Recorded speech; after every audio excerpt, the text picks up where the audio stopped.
ఇప్పుడు ఏం చేద్దామంటే కంట్రోల్ స్టేట్మెంట్ మెయిన్ రో ఇక్కడనే ఉంటుంది. మరి ఇక్కడ నుంచి నువ్వు ఖచ్చితంగా కొంచెం ఫోకస్ గట్టి పెట్టాలి.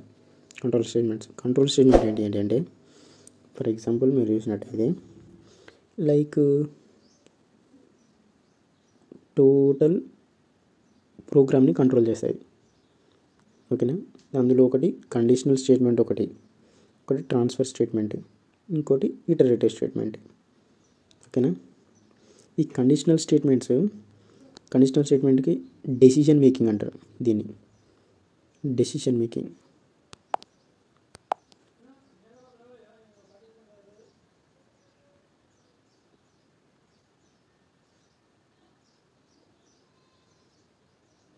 ఈ ట్రాన్స్ఫర్ స్టేట్మెంట్స్కి ఏమని చెప్పచ్చు, జంపింగ్.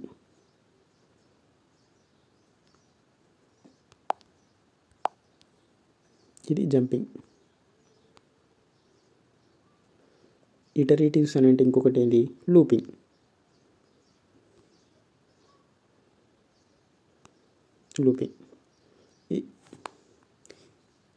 ఈ కండిషనల్ స్టేట్మెంట్లు ఉంటాయి, ఇవి ఉంటాయి.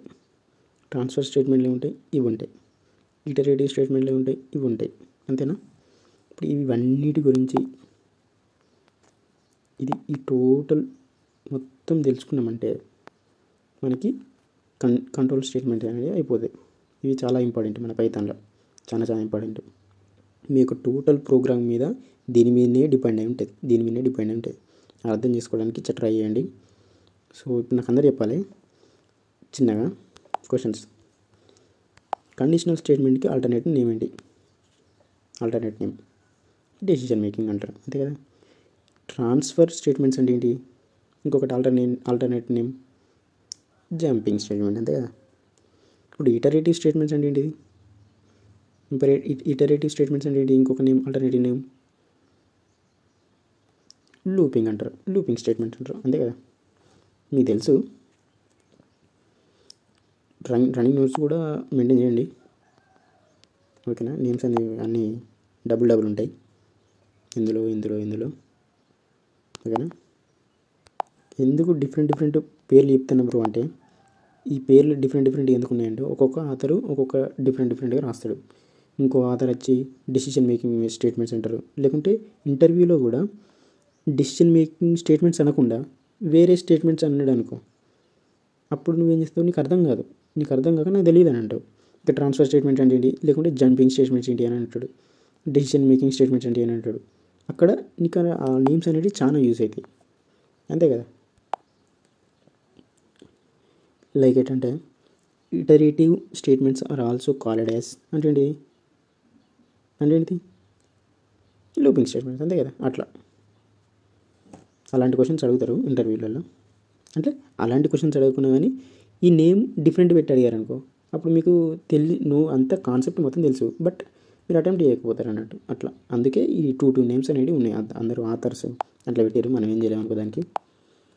సో ఫస్ట్ వచ్చేసరికి అయితే కండిషనల్ స్టేట్మెంట్స్ అంటే ఏంటి అని ఇప్పుడు డిస్కస్ చేద్దాం.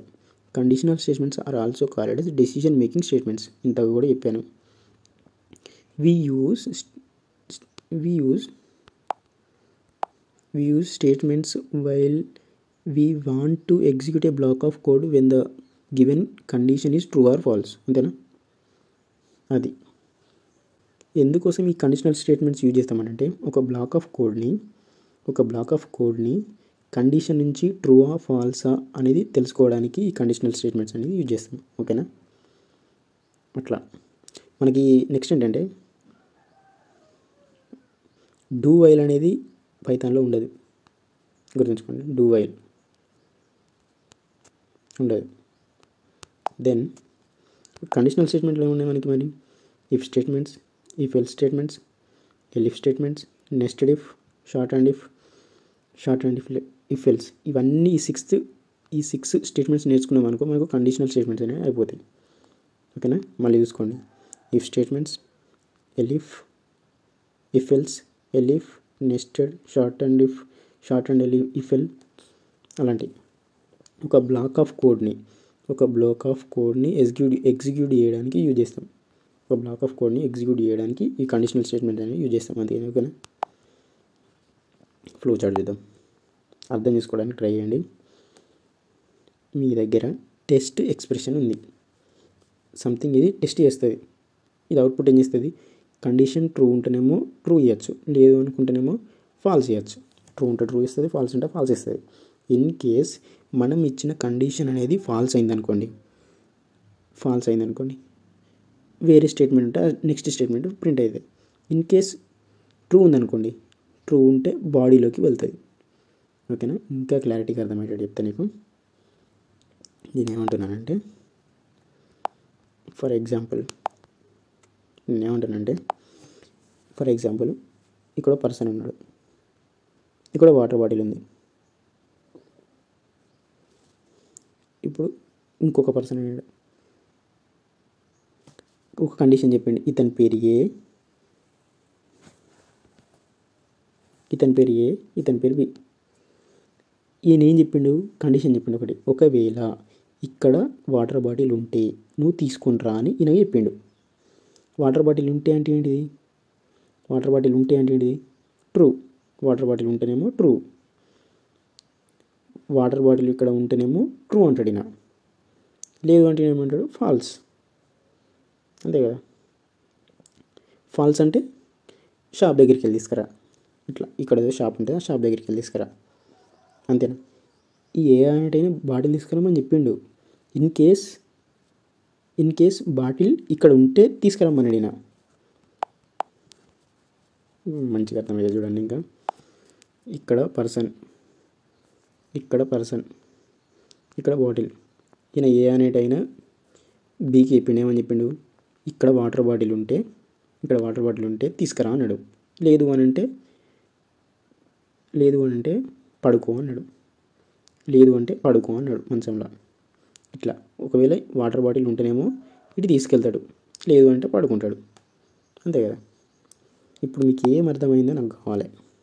అసలు ఈ కండిషనల్ స్టేట్మెంట్ అని మీకు ఏం అర్థమైందో అనేది ఒకసారి అబ్జర్వ్ చేసుకోండి. నాకు ఏమర్థమైంది అనేది ఒకసారి మీరు రివైజ్ చేసుకోండి.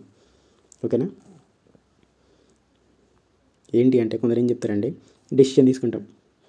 అంతేనా? ఇక్కడ డెసిషన్ మేకింగ్ అంటేనే మీకు అర్థం కావాలి. ఆల్రెడీ డెసిషన్ తీసుకుంటాం. ట్రూ ఆ ఫాల్సా? ఒక మంచి పని చేయాలంటే ఏం చేస్తాం? కరెక్ట్గా దాన్ని అనాలిసిస్ చేసి ట్రూ అవుతానేమో దాన్ని చేస్తాం. అంతే కదా? డెసిషన్ మేకింగ్ కదా. అంతే కదా?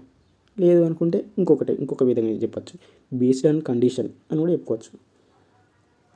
సో దీని సింటాక్స్ ఎట్లుంటుందంటే, సింటాక్స్ అంటే ఏంటి మరి? సింటాక్స్ చూద్దాం. దీని సింటాక్స్ అంటే ఏంటి మరి? పైథాన్లో సింటాక్స్ అంటే ఏంటి? ఒక రూల్ అన్నమాట అది. సో నేను అన్నిటికీ సింటాక్స్ ఒకసారి చెప్తాను చూడండి. ఇఫ్ ఈజ్ నథింగ్ బట్ ఏంటి? కీవర్డ్. అంతే కదా? ఎలిఫ్ అంటే ఏంటిది? ఇది ఒక కీవర్డ్. అంతే కదా? ఎల్స్ అంటే ఏంటిది? ఎల్స్ అనేది కూడా కీవర్డే. అంతేనా? ఓకేనా? అయితే మరి ఏంది ఈ సింటాక్స్ అంటే చూడండి. If keyword condition. ఈ కండిషన్లో నువ్వేమైనా రాసుకో. 2 > 1 రాసుకో, 1 < 5 అని రాసుకో, లేకుంటే 1 4 3 = 1 అని రాసుకో. నువ్వేమైనా రాసుకో. ఇన్ కేస్ ఈ కండిషన్ ట్రూ అయితే మాత్రమే స్టేట్మెంట్స్ అనేది ఎగ్జిక్యూట్ అవుతాయి. లేదు అంటే ఎలిఫ్కి వెళ్తుంది. ఓకేనా? జస్ట్ ఒక సింటాక్స్ అనేది జస్ట్ చూడండి అంతే. సింటాక్స్ చూడండి. ఇప్పుడు ప్రాక్టికల్గా కూడా చూద్దాం. అంతే కదా? ఇఫ్ కండిషన్ ట్రూ అయితేనేమో ఎగ్జిక్యూట్ అవుతుంది, లోపల బాడీలోకి పోతుంది. లేదు అని అంటే ఎలిఫ్కి పోతుంది. ఇది కూడా కాలేదు అనుకో ఇక్కడికి వస్తుంది.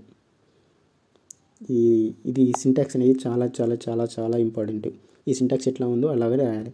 ఇక్కడ ఇవి ఉన్నాయి, ఇవి చూడండి, ఇవి కనబడుతున్నాయి. ఇవి మాత్రం ఇంకా ఇంపార్టెంట్. కోలన్స్ అనేటివి. ఓకే కదా? పర్ఫెక్ట్. ఇప్పుడు ఇవన్నీ మీకు చూపిస్తాం, ఒక క్లారిటీ అనేది వస్తుంది. ఒక క్లారిటీ అయితే ఇస్తాను. రంగంలోకి దిగుదాం, ప్రాక్టికల్ ఓరియంటెడ్ వెళ్దాం. నేమ్ వచ్చేసరికి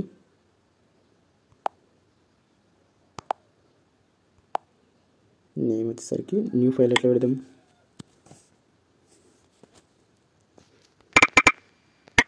కండిషనల్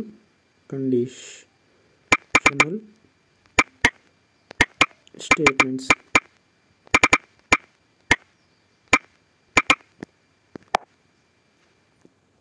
ఇది ఇప్పుడు ఇఫ్ కండిషన్ స్టేట్మెంట్ సింటాక్స్ ఏమున్నది, ఇఫ్ కండిషన్ అన్నాం. కండిషన్ అంటే మనం ఏమైనా రాసుకోవచ్చు. 2 greater than 1.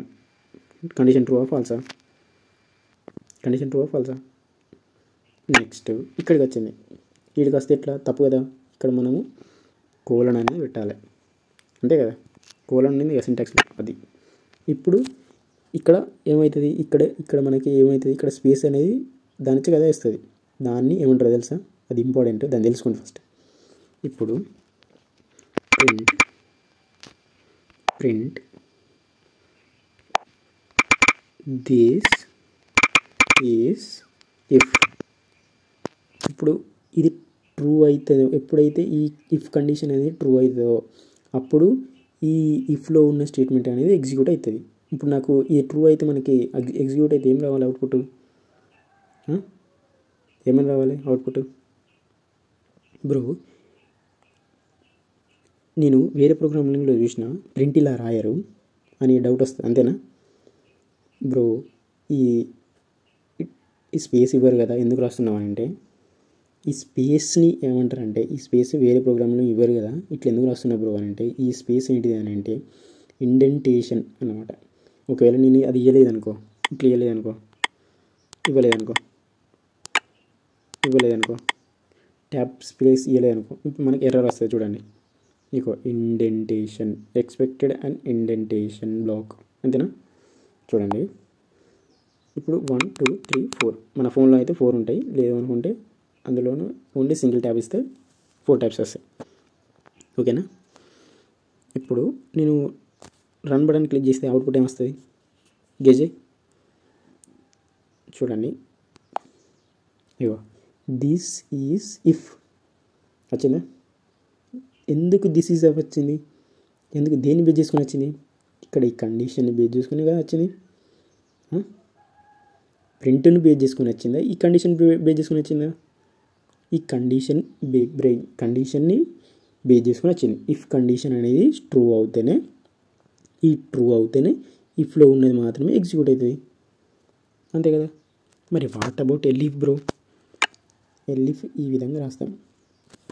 ఎలిఫ్కి ఇంకో కండిషన్ ఏమి రాస్తానా, ఎలిఫ్ 2 greater than 1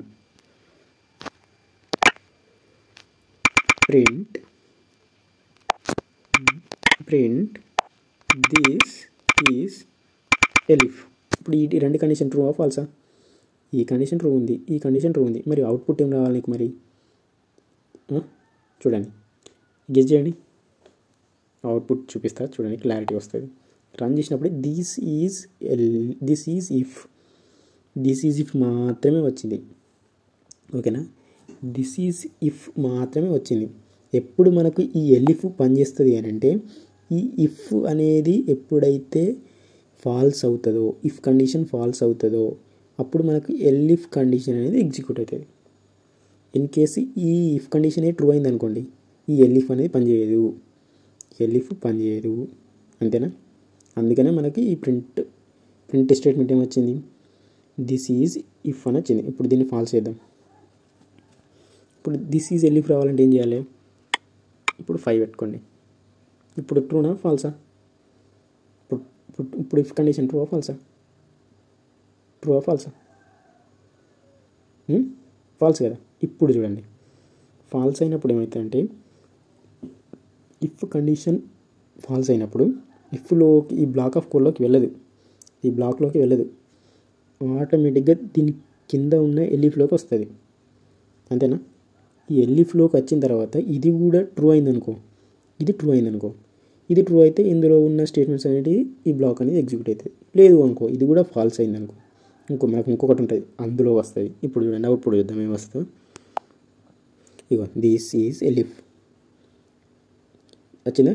మరి okay bro, this is okay, if చెప్పినావు, ఎలిఫ్ చెప్పినావు, మరి వాట్ అబౌట్ ఎల్స్ బ్రో అని అంటే చూడండి, ఓన్లీ మనం ఎల్స్లో కండిషన్స్ ఏం రాయం, just print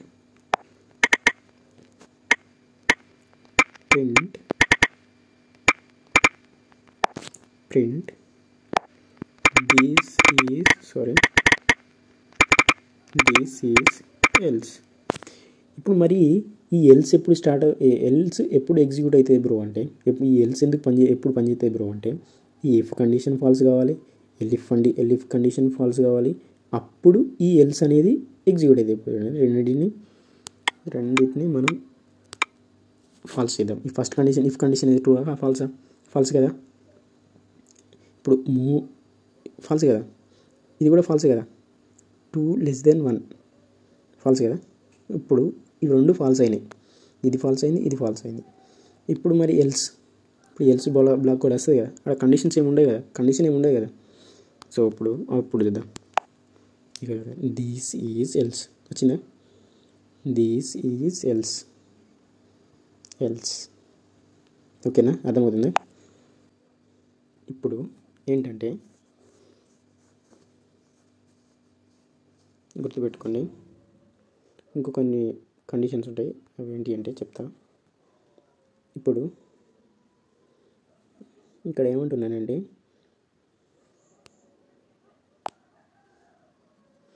if condition true కాకుంటే నువ్వు కింద ఇఫ్ రాసుకోవచ్చు కదా బ్రో అని అంటావు, రాసుకోవద్దు. నెక్స్ట్ ఇంకోటి ఏంటి అంటే, ఈ ఎల్ఇఫ్ రాయాలంటే ఖచ్చితంగా పైన మనకి ఇఫ్ స్టేట్మెంట్ అనేది ఖచ్చితంగా ఉండాలి. మరి ఇంకొకటి ఏంటంటే, ఈ ఎల్ఇఫ్ లేకుంటే ఎట్లా బ్రో అని అంటే, ఇఫ్ ఎల్స్ రాసుకోవచ్చు ఓకే, కానీ ఎల్ఇఫ్ ఎల్స్ రాసుకోకూడదు, ఇట్లా రాసుకోకూడదు. ఈ ఎల్ఇఫ్ ఉండాలంటే పైన ఇఫ్ ఉండాలి, ఎల్ఇఫ్ రాయాలంటే, అంతేనా. ఓకే, అది.